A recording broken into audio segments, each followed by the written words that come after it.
നമസ്കാരം സുഹൃത്തുക്കളെ, നിങ്ങളെല്ലാവർക്കും കേരള പ്രൈം ന്യൂസിലേക്ക് സ്വാഗതം. ചാലു നോക്കാം കേരളത്തിലെ എല്ലാ 14 ജില്ലകളിലെ ചെറുതും വലുതുമായ വാർത്തകളിലേക്ക്. പക്ഷേ അതിനു മുമ്പ് നിങ്ങൾ ഈ വീഡിയോ ഏത് ജില്ലയിൽ നിന്നോ, ഗ്രാമം, നഗരം അല്ലെങ്കിൽ മൊഹല്ലയിൽ നിന്നോ ആണ് കാണുന്നത് എന്ന് കമന്റ് ചെയ്ത് നിർബന്ധമായും അറിയിക്കൂ. അങ്ങനെ ചെയ്താൽ നിങ്ങളുടെ ഗ്രാമം, നഗരം, മൊഹല്ലയിലെ വാർത്തകൾ നിങ്ങൾക്കെത്തിക്കാൻ ഞങ്ങൾക്ക് ആദ്യം തന്നെ കഴിയും. വാർത്തകൾ തുടങ്ങുന്നതിന് മുമ്പ് ഒരു ചെറിയ റിക്വസ്റ്റ് ഉണ്ട്. ദയവായി ഈ വീഡിയോ ലൈക്ക് ചെയ്യൂ. കാരണം നിങ്ങൾ വീഡിയോ ലൈക്ക് ചെയ്യുമ്പോഴാണ് യൂട്യൂബ് ഈ വീഡിയോ കൂടുതൽ ആളുകൾക്ക് കാണിക്കുന്നത്. അതുകൊണ്ട് ഞങ്ങൾക്ക് നിങ്ങളുടെ ഓരോ ലൈക്കും വളരെ അത്യാവശ്യമാണ്. കേരളത്തിൽ പല ജില്ലകളിലും ചിതറിയ മഴ രേഖപ്പെടുത്തപ്പെട്ടു. ഇത് ഉയരുന്ന താപനിലയിൽ നിന്ന് ആശ്വാസം നൽകി. കാലാവസ്ഥാ വകുപ്പ് അറിയിച്ചത് പ്രീ മൺസൂൺ മഴ അടുത്ത ഏതാനും ദിവസങ്ങളിൽ ശക്തമാകാം എന്നാണ്. കർഷകർ മഴയെ സ്വാഗതം ചെയ്തു, കാരണം ഇത് വിളകൾക്ക് ഗുണം ചെയ്തു. അതേസമയം ഉദ്യോഗസ്ഥർ താഴ്ന്ന പ്രദേശങ്ങളിൽ ജലനിബിഡതയുടെ സാധ്യതയെക്കുറിച്ച് മുന്നറിയിപ്പ് നൽകി. ദുരന്ത നിവാരണ ടീമുകൾ ജാഗ്രതയോടെയിരിക്കാൻ നിർദ്ദേശം നൽകപ്പെട്ടു. മരുന്നുകളുടെ കുറവിനെക്കുറിച്ചുള്ള പരാതികൾക്ക് ശേഷം സംസ്ഥാന സർക്കാർ ആശുപത്രികളുടെ പ്രത്യേക നിരീക്ഷണം പ്രഖ്യാപിച്ചു. ആരോഗ്യ ഉദ്യോഗസ്ഥരോട് ആവശ്യമായ മരുന്നുകളുടെ തടസ്സമില്ലാത്ത ലഭ്യത ഉറപ്പാക്കാൻ നിർദ്ദേശം നൽകി. ഒരു അവലോകന യോഗത്തിൽ മൺസൂൺ ആരംഭിക്കുന്നതിന് മുമ്പ് വിതരണ ശൃംഖല ശക്തിപ്പെടുത്തേണ്ടതിന്റെ ആവശ്യകതയ്ക്ക് ഊന്നൽ നൽകി. കാരണം ഈ കാലയളവിൽ രോഗികളുടെ എണ്ണം സാധാരണയായി വർദ്ധിക്കാറുണ്ട്. കേരളത്തിന്റെ വിദ്യാഭ്യാസ വകുപ്പ് പുതിയ അക്കാഡമിക് സെഷനു മുമ്പ് സ്കൂളുകൾക്കായി പുതിയ മാർഗനിർദ്ദേശങ്ങൾ പുറപ്പെടുവിച്ചു. വിദ്യാർത്ഥി സുരക്ഷ, ക്ലാസ് മൂലധന സൌകര്യം, ഡിജിറ്റൽ ലേണിംഗ് പിന്തുണ എന്നിവയ്ക്ക് ഊന്നൽ നൽകി. സ്കൂളുകൾ പ്രവേശന പ്രക്രിയ സുതാര്യമായ രീതിയിൽ പൂർത്തിയാക്കാനും അനാവശ്യ ഫീസുകൾ ഒഴിവാക്കാനും നിർദ്ദേശം നൽകി. ഇത് രക്ഷിതാക്കൾക്ക് ആശ്വാസം നൽകി. പല പ്രാദേശിക വിപണികളിലും പച്ചക്കറികളുടെ വില ഉയർന്ന നിലയിൽ തുടർന്നു. ഇത് ഗാർഹിക ബജറ്റിനെ ബാധിച്ചു. വ്യാപാരികൾ വിലവർദ്ധനവിന്റെ കാരണമായി വിതരണത്തിലെ തടസ്സവും ഗതാഗത ചെലവും ചൂണ്ടിക്കാട്ടി. ഉപഭോക്തൃ സംഘടനകൾ വിലകൾ സ്ഥിരപ്പെടുത്താൻ സർക്കാർ ഇടപെടൽ ആവശ്യപ്പെട്ടു. അതേസമയം ഉദ്യോഗസ്ഥർ സഹകരണ വിപണികൾ വഴി വിതരണം മെച്ചപ്പെടുത്താൻ നടപടികൾ സ്വീകരിക്കുന്നതായി പറഞ്ഞു.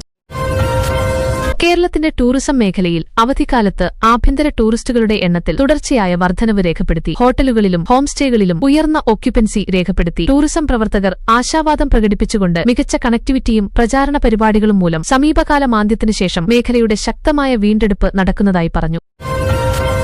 ഗതാഗത ലംഘനങ്ങളിൽ വർധനവ് വന്നതിനുശേഷം കേരള പോലീസ് റോഡ് സുരക്ഷാ പരിശോധനകൾ ശക്തിപ്പെടുത്തി. ഉദ്യോഗസ്ഥർ ഹെൽമറ്റ് ഉപയോഗം, സീറ്റ് ബെൽറ്റ്, മയക്കുമരുന്നുപയോഗിച്ചുള്ള ഡ്രൈവിംഗ് കേസുകളിൽ ശ്രദ്ധ കേന്ദ്രീകരിക്കുന്നു. റോഡ് അപകടങ്ങൾ കുറയ്ക്കാനും പൊതുസുരക്ഷ ഉറപ്പാക്കാനും ജനജാഗ്രതാ പരിപാടികളോടൊപ്പം കർശന നടപ്പാക്കൽ ആവശ്യമാണെന്ന് ഉദ്യോഗസ്ഥർ പറഞ്ഞു. അനുകൂല കാലാവസ്ഥാ സാഹചര്യങ്ങൾ തിരിച്ചുവന്നതിനുശേഷം തീരദേശ പ്രദേശങ്ങളിൽ മത്സ്യത്തൊഴിലാളികൾ വീണ്ടും ജോലി ആരംഭിച്ചു. മത്സ്യത്തൊഴിലാളി സംഘടനകൾ പറഞ്ഞത് സമീപകാല ശാന്തമായ കടൽ സാഹചര്യം അവരെ സുരക്ഷിതമായി കടലിലേക്ക് പോകാൻ അനുവദിച്ചു എന്നാണ്. ഉദ്യോഗസ്ഥർ മത്സ്യത്തൊഴിലാളികളോട് കാലാവസ്ഥാ അലർട്ടുകൾ അപ്ഡേറ്റായി ഇരിക്കാൻ ഉപദേശിച്ചു. കാരണം പ്രീ മൺസൂൺ കാലയളവിൽ പെട്ടെന്നുള്ള മാറ്റങ്ങൾ സാധാരണമാണ്. കർഷകർ സപ്ലൈകോ കൊയ്ത്തിന് ഒരു മാസത്തിനു ശേഷവും നെൽവിത്ത് വാങ്ങാത്തതിന്റെ പ്രതിഷേധമായി നെൽക്കതിരുകൾ ഉപയോഗിച്ച് റോഡ് തടസ്സപ്പെടുത്തി. ചീപ്പുങ്കൽ വട്ടക്കയലിലെ 600 നെൽവയലുകളിലെ കർഷകർ കുമാരകോം ചെറത്തല റോഡിലെ ചീപ്പുങ്കൽ ഭാഗം തടസ്സപ്പെടുത്തി. നെൽവയലുകളിൽ 1500 ക്വിന്റൽ നെൽ വാങ്ങാതെ കിടക്കുന്നു. ധാന്യസമിതി പ്രതിനിധി ബൈജു മലിക്കയാൽച്ചിറ പറഞ്ഞത് സപ്ലൈകോ നിയമിത മില്ലുകൾ 100 കിലോ നെല്ലിന് 25 കിലോയുടെ കിഴവ് ആവശ്യപ്പെടുന്നു എന്നാണ്. മില്ലുകൾ സപ്ലൈകോ ആവശ്യപ്പെട്ട ഭാരമുള്ള നെൽ നൽകാൻ തയ്യാറല്ല. കർഷകർ സപ്ലൈകോ മിൽ ഉടമകളുടെ പക്ഷം പിടിക്കുന്നതായും ആരോപിച്ചു. സംസ്ഥാന വൈദ്യുതി വകുപ്പ് വർദ്ധിച്ച ചൂടിന്റെ ഡിമാൻഡ് ഉണ്ടായിട്ടും തടസ്സമില്ലാത്ത വൈദ്യുതി വിതരണം ഉറപ്പു നൽകി. ഉദ്യോഗസ്ഥർ പീക്ക് ലോഡ് സമയങ്ങൾ കൈകാര്യം ചെയ്യാൻ അധിക വൈദ്യുതി ക്രമീകരണം ചെയ്തതായി പറഞ്ഞു. ഉപഭോക്താക്കളോട് സിസ്റ്റത്തിൽ അനാവശ്യ സമ്മർദ്ദം ഒഴിവാക്കാൻ വൈദ്യുതി ഉത്തരവാദിത്തത്തോടെ ഉപയോഗിക്കാൻ പ്രോത്സാഹിപ്പിച്ചു. കേരളത്തിന്റെ സഹകരണ മേഖല ചെറു വ്യാപാരികളെയും സ്വയം സഹായ സംഘങ്ങളെയും പിന്തുണയ്ക്കാൻ പുതിയ വായ്പാ പദ്ധതികൾ പ്രഖ്യാപിച്ചു. ഈ സംരംഭത്തിൽ താങ്ങാനാവുന്ന പലിശ നിരക്കുകളും എളുപ്പമുള്ള തിരിച്ചടവ് ഓപ്ഷനുകളും ശ്രദ്ധ കേന്ദ്രീകരിച്ചു. വിദഗ്ധരുടെ അഭിപ്രായത്തിൽ ഈ നടപടി പ്രാദേശിക സംരംഭകത്വത്തെ പ്രോത്സാഹിപ്പിക്കുകയും ഗ്രാമീണ ചന്ദ്രകല ചന്ദ്രകല ചന്ദ്രകല ചന്ദ്രകല ശക്തിപ്പെടുത്തുകയും ചെയ്യും. മുഖ്യമന്ത്രി പിണറായി വിജയൻ ചോരാലമലയിലെയും മുണ്ടക്കയിലെയും ഭൂമിദർശനത്തിന്റെ ഇരകൾക്കായി നിർമ്മിച്ച ബസ്തികൾ വിഷു മുമ്പ് ആവാസയോഗ്യമാകുമെന്ന് പ്രത്യാശ പ്രകടിപ്പിച്ചു. LDF സർക്കാരിന്റെ പുരോഗതി റിപ്പോർട്ട് അവതരിപ്പിച്ചതിനു ശേഷമാണ് അദ്ദേഹം ഇത് പറഞ്ഞത്. 21-ൽ നടത്തിയ 900 വാഗ്ദാനങ്ങളിൽ നിന്ന് 97% പൂർത്തിയായതായി അദ്ദേഹം അറിയിച്ചു. പല പ്രാദേശിക ഭരണസമിതികളും ശുചിത്വ പദ്ധതികൾ അവലോകനം ചെയ്യുന്നതോടൊപ്പം മാലിന്യ നിർമ്മാർജ്ജനം ഒരു പ്രധാന ആശങ്കയായി തുടർന്നു. ഉദ്യോഗസ്ഥർ ഉറവിട തലത്തിൽ മാലിന്യങ്ങളുടെ വേർതിരിവിന്റെ പ്രാധാന്യത്തിന് ഊന്നൽ നൽകി. താമസക്കാരോട് ശുചിത്വം നിലനിർത്താനും ആരോഗ്യ റിസ്കുകൾ തടയാനും പ്രത്യേകിച്ച് വരാനിരിക്കുന്ന മഴക്കാലത്ത് ഉദ്യോഗസ്ഥരോടൊപ്പം സഹകരിക്കാൻ അഭ്യർത്ഥിച്ചു. സംസ്ഥാന ഗതാഗത വകുപ്പ് വർദ്ധിച്ച യാത്രിക ഡിമാൻഡ് കൈകാര്യം ചെയ്യാൻ തെരഞ്ഞെടുത്ത റൂട്ടുകളിൽ അധിക ബസ് സേവനങ്ങൾ ആരംഭിച്ചു. ഈ നടപടിയുടെ ലക്ഷ്യം തിരക്ക് കുറയ്ക്കുകയും യാത്രാ സൌകര്യം മെച്ചപ്പെടുത്തുകയും ചെയ്യുക എന്നാണ്. യാത്രികർ ഈ തീരുമാനത്തെ സ്വാഗതം ചെയ്തു. ഒപ്പം പതിവ് സേവനങ്ങളിലെ ആവർത്തിച്ചുള്ള വൈകലുകളെ ചൂണ്ടിക്കാട്ടി.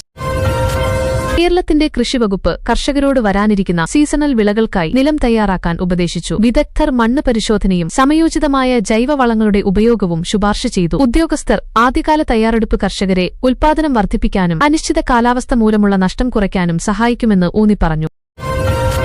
കേരളത്തിലെ വിപണികളിൽ സ്വർണ്ണവിലകളിൽ നേരിയ ഏറ്റക്കുറവുകൾ ദൃശ്യമായി. ഇത് ഉത്സവ സീസണിന് മുമ്പുള്ള വാങ്ങൽ തീരുമാനങ്ങളെ ബാധിച്ചു. ജ്വല്ലറികൾ ഉപഭോക്താക്കളുടെ ജാഗ്രതയുള്ള പെരുമാറ്റം റിപ്പോർട്ട് ചെയ്തു. മാർക്കറ്റ് വിശകലന വിദഗ്ധർ ആഗോള ട്രെൻഡുകളും കറൻസിയിലെ ഏറ്റക്കുറവുകളും പ്രാദേശിക സ്വർണ്ണ നിരക്കുകളെ സ്ഥിരമായി ബാധിക്കുന്നതായി പറഞ്ഞു. കേരളത്തിലെ പല സാംസ്കാരിക സംഘടനകളും യുവാക്കൾക്കിടയിൽ പരമ്പരാഗത കലാരൂപങ്ങളെ പ്രോത്സാഹിപ്പിക്കാൻ പരിപാടികൾ പ്രഖ്യാപിച്ചു. വിവിധ മേഖലകളിൽ വർക്ക്ഷോപ്പുകളും പരിശീലന സെഷനുകളും സംഘടിപ്പിക്കും. സംഘാടകരുടെ അഭിപ്രായത്തിൽ ഇത്തരം സംരംഭങ്ങൾ സാംസ്കാരിക പൈതൃകം സംരക്ഷിക്കാനും യുവ കലാകാരന്മാർക്ക് പുതിയ അവസരങ്ങൾ നൽകാനും സഹായിക്കും.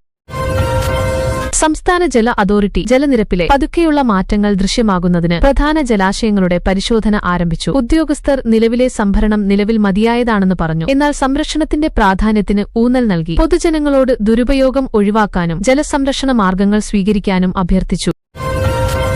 വ്യവസായ പ്രതിനിധികളുടെ അഭിപ്രായത്തിൽ കേരളത്തിന്റെ സ്റ്റാർട്ടപ്പ് ഇക്കോസിസ്റ്റത്തിൽ യുവ സംരംഭകരുടെ വർദ്ധിച്ച താൽപര്യം ദൃശ്യമായി. സാങ്കേതിക വിദ്യയിലും സുസ്ഥിര പരിഹാരങ്ങളിലും പുതിയ ആശയങ്ങൾ ശ്രദ്ധ ആകർഷിക്കുന്നു. പിന്തുണാ പരിപാടികളും ഇൻക്യുബേഷൻ സൌകര്യങ്ങളും സംസ്ഥാനത്ത് നവീകരണത്തെ മുന്നോട്ട് കൊണ്ടുപോകുന്ന പ്രധാന ഘടകങ്ങളായി എടുത്തുകാട്ടി.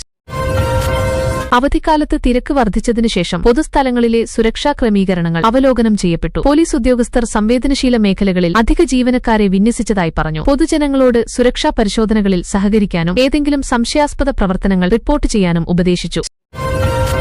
മത്സ്യവകുപ്പ് കൊയ്ത്തിനുശേഷമുള്ള നഷ്ടം കുറയ്ക്കാൻ കോൾഡ് സ്റ്റോറേജ് സൌകര്യങ്ങൾ ശക്തിപ്പെടുത്താനുള്ള പദ്ധതി പ്രഖ്യാപിച്ചു. ഉദ്യോഗസ്ഥർ മികച്ച അടിസ്ഥാന സൌകര്യം മത്സ്യത്തൊഴിലാളികൾക്ക് മികച്ച വിലകൾ ലഭിക്കാൻ സഹായിക്കുമെന്ന് പറഞ്ഞു. ഈ സംരംഭം തീരദേശ സമ്പദ്വ്യവസ്ഥയിൽ വരുമാന സ്ഥിരത വർദ്ധിപ്പിക്കുമെന്ന് പ്രതീക്ഷിക്കുന്നു. കേരളത്തിന്റെ പൊതുവിതരണ സമ്പ്രദായം റേഷൻ വിതരണത്തിന്റെ ശരിയായ ഡെലിവറി ഉറപ്പാക്കാൻ പരിശോധനകൾ നടത്തി. ഉദ്യോഗസ്ഥർ അനിയമിതങ്ങൾക്കെതിരെ കർശന നടപടി ഉണ്ടാകുമെന്ന് മുന്നറിയിപ്പ് നൽകി. ഗുണഭോക്താക്കളോട് സുതാര്യതയും സേവന നിലവാരവും മെച്ചപ്പെടുത്താൻ ഹെൽപ്പ് ലൈനുകൾ വഴി പരാതികൾ രജിസ്റ്റർ ചെയ്യാൻ പ്രോത്സാഹിപ്പിച്ചു. പരിസ്ഥിതി സംഘടനകൾ നഗരപ്രദേശങ്ങളിലെ പ്ലാസ്റ്റിക് മാലിന്യങ്ങളുടെ അടിഞ്ഞുകൂടലിനെക്കുറിച്ച് ആശങ്ക പ്രകടിപ്പിച്ചു. അവർ പ്ലാസ്റ്റിക് നിയന്ത്രണ നിയമങ്ങളുടെ കർശന നടപ്പാക്കൽ ആവശ്യപ്പെട്ടു. ഉദ്യോഗസ്ഥർ പരിസ്ഥിതി സൌഹൃദ ബദലുകൾ പ്രോത്സാഹിപ്പിക്കാനും ജനജാഗ്രതാ പരിപാടികൾ വർദ്ധിപ്പിക്കാനുമുള്ള തങ്ങളുടെ പ്രതിബദ്ധത ആവർത്തിച്ചു. കൽപ്പേട്ട ജില്ലാ കളക്ടർ ജില്ലാ തിരഞ്ഞെടുപ്പ് ഉദ്യോഗസ്ഥനുമാണ്. നിയമസഭാ തിരഞ്ഞെടുപ്പിനായി പൊതുപ്രചാരണം അവസാനിക്കുന്ന മംഗളവാരം വൈകുന്നേരം 6 മണിക്ക് ജില്ലയിൽ നിരോധനാജ്ഞ പ്രാബല്യത്തിൽ വരുത്തുന്നതിനുള്ള ഉത്തരവ് പുറപ്പെടുവിച്ചു. കളക്ടറുടെ ഉത്തരവിൽ BNS വകുപ്പ് 163 പ്രകാരം അനധികൃത സമ്മേളനങ്ങളും പൊതുയോഗങ്ങളും നിരോധിച്ചു. ഈ നിയന്ത്രണങ്ങൾ വ്യാഴാഴ്ച രാത്രി 12 മണിവരെ പ്രാബല്യത്തിലുണ്ടാകും. അന്ന് വോട്ടിംഗ് നടക്കും. നിയമസഭാ തിരഞ്ഞെടുപ്പിന്റെ പശ്ചാത്തലത്തിൽ ജില്ലയിൽ 2 ദിവസത്തെ പൂർണ്ണ മദ്യനിരോധനം നടപ്പാക്കി. ഈ നിരോധനം മംഗളവാരം വൈകുന്നേരം 6 മണി മുതൽ തിരഞ്ഞെടുപ്പ് പ്രചാരണം അവസാനിക്കുമ്പോൾ വ്യാഴാഴ്ച വൈകുന്നേരം 6 മണിവരെ വോട്ടിംഗ് നടക്കുമ്പോൾ പ്രാബല്യത്തിലുണ്ടാകും. ഈ നിരോധനം മദ്യം വിൽക്കുന്നതോ വിതരണം ചെയ്യുന്നതോ ആയ എല്ലാ സ്ഥാപനങ്ങളിലും ബാധകമാണ്. അതിൽ മദ്യശാലകൾ, ബിവറേജസ് കോർപ്പറേഷൻ ഔട്ട്ലെറ്റുകൾ, ബാറുകൾ, ക്ലബ്ബുകൾ, റെസ്റ്റോറന്റുകൾ, ഹോട്ടലുകൾ എന്നിവ ഉൾപ്പെടുന്നു.